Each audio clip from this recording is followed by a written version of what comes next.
Hello, I'm Steve Wyatt with Fontaine Fifth Wheel Company. I'd appreciate a few minutes of your time today to discuss preventative maintenance and look at some items that can extend the life of the Fontaine product. The first thing you want to do before you work on a fifth wheel is make sure that it's in the closed position. With ours, the bumper is located all the way in the bottom of the throat. You can get a pry bar, a broom handle, anything. Just dislodge the bumper from the latch base and the system will close. First thing I want to discuss is lubrication. On the top plate surface, you have grease grooves that run throughout the surface. Make sure that if the unit has been in use for a while, that you clean the old grease out and re-lubricate. If it's a new fifth wheel, again, lubricate, fill these channels up, get it about a ½ inch higher than the top plate surface itself, then come in with a putty knife or a piece of cardboard or something to smooth that grease throughout the top plate.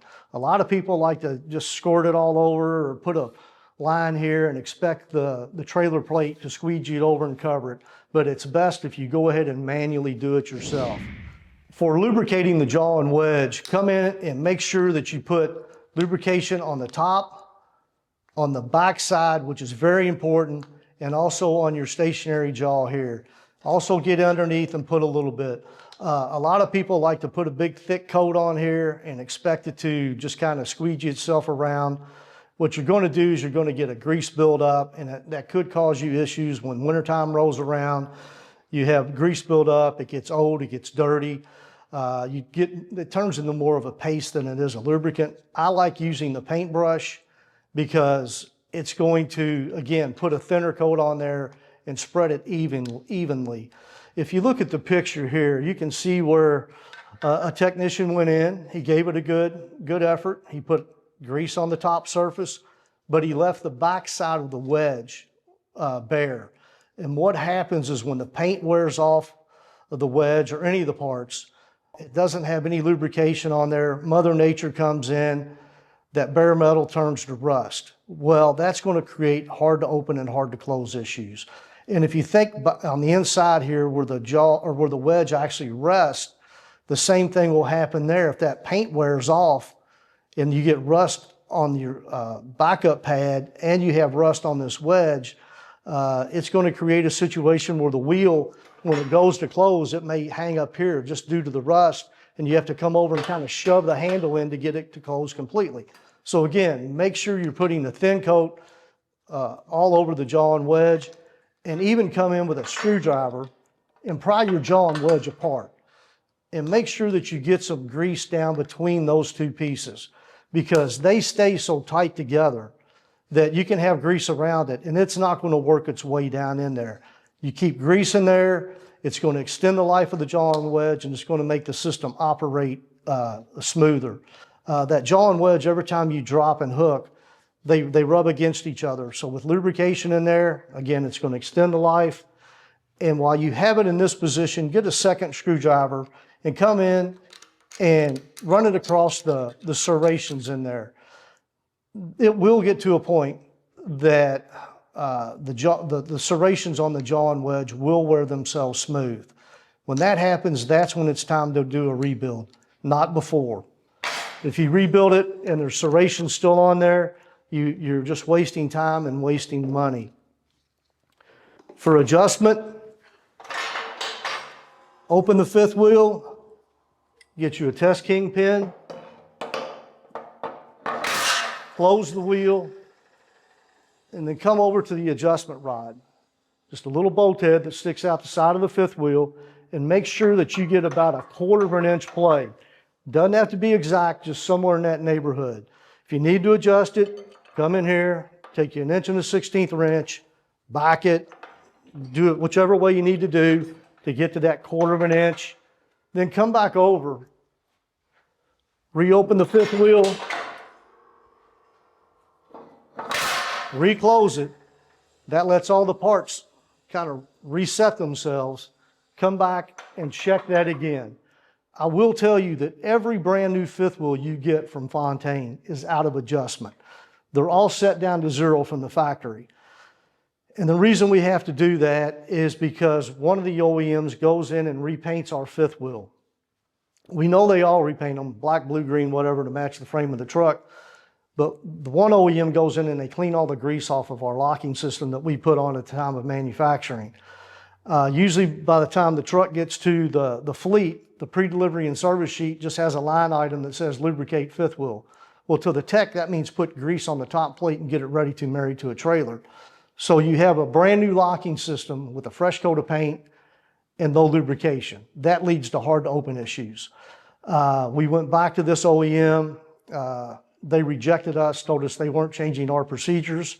So the only thing we can do to offset a hard to open issue on a new product is set that down to 0. So when the truck comes in for its first PM, whether it's 30, 40, 50,000 miles, whenever that is, it is very important that you get a kingpin, put it in the throat, and reset that adjustment back out to the 1/4 inch. Looking at the underside of the fifth wheel, it's a good idea to apply a little bit of grease down here too.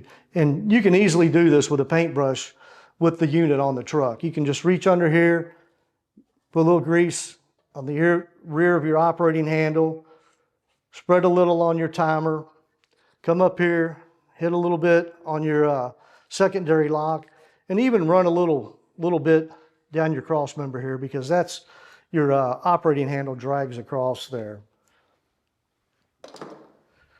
I know a lot of people like to use spray lube, especially on the jaw and wedge. The bad thing about a spray lube is it's not going to last.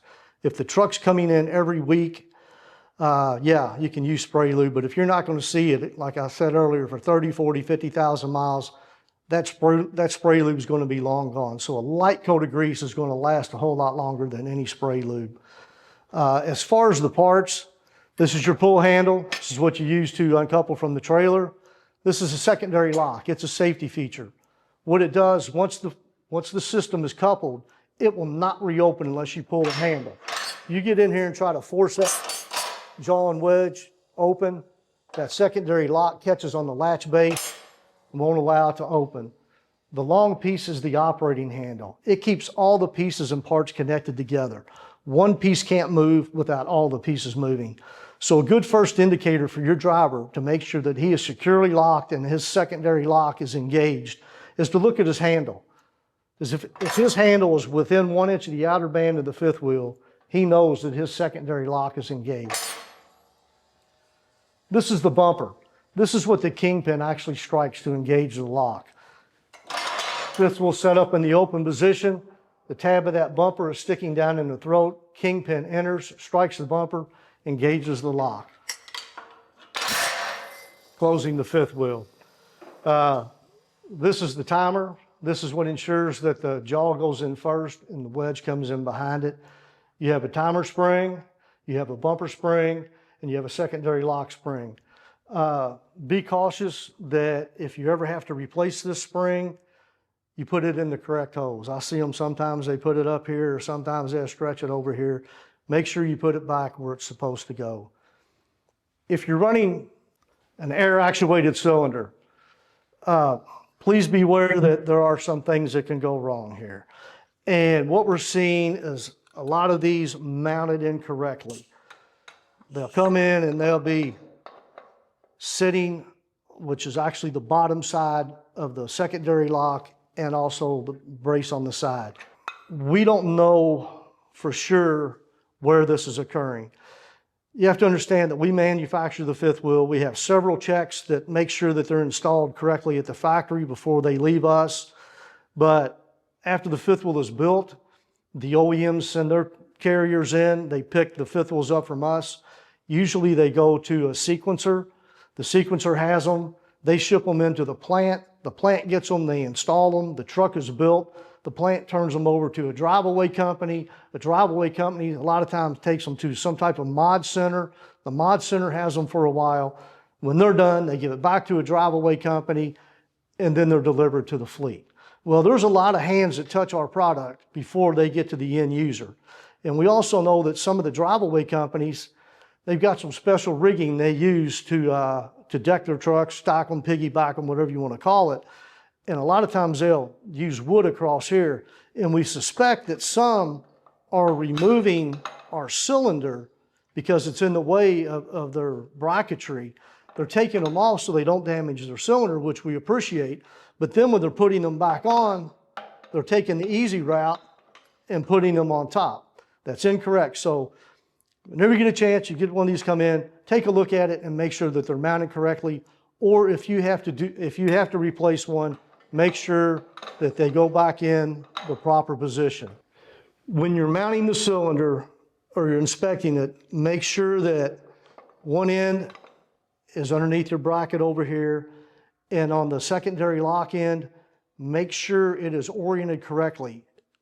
You want this down so that it goes in here like this. If you do it the other way, it's going to throw it off. It's not going to operate level, or if you even do this, and that can disrupt the flow and also cause some damage to the inside of the cylinder. So just make sure that you have that set up correctly.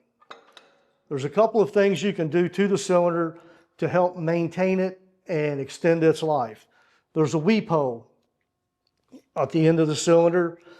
From time to time, when you're coming in doing your regular maintenance, get some WD-40 and only use WD-40.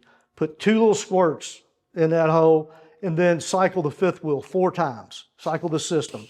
And what that's going to do, it's going to help eliminate any contaminants that may be inside that cylinder, whether it's oil or any other type of debris. Also, check the shaft itself. Make sure there's no contaminants on here, whether it's overspray, dirt, grime, grease, whatever. Again, take a little WD-40 spray on there and wipe that down. You should get much longer life out of your cylinder than if you just let it sit there and fill up with contaminants or have contaminants on the shaft itself. Also, the air fitting at the end. If these break off, we do sell these. They're in our parts catalog. We sell them, I think, in a bag of 5. So if you have an issue with that, you can order them from us. On your slide brackets, there's a couple of areas that need attention also. Look at your locking wedges. What you want to do is go ahead and apply air to the cylinder, open the wedges, and make sure you put some spray lube on here. Because if these sit in here and rust up, it's going to lead to air cylinder problems. That cylinder is not going to be strong enough to pull against all that rust, or it may pull one side and not the other, and then you're going to get a hammer and smack it to get it to pull the other side and end up, like I say, creating some damage on the air cylinder itself. And it's even a good idea to go in and hit those other pockets too. Go ahead and put a little spray lube in here to keep any rust from building up. You have a greaseless pad on here. They will wear in time. If you want to, you can go ahead and shoot a little grease into the top plate. It will put it on here. That's not going to hurt at all. It's just going to extend the life. If you have to replace them, they're easy to remove. Just take your pad off, and if it's less than 1/8, it's time to be replaced. Very simple to do. Thank you for your time. I truly appreciate it, and we truly appreciate your business. If there's anything we can do to further assist you, please reach out. You can find us at our website at fifthwheel.com or give us a call at 800-874-9780. Thank you very much.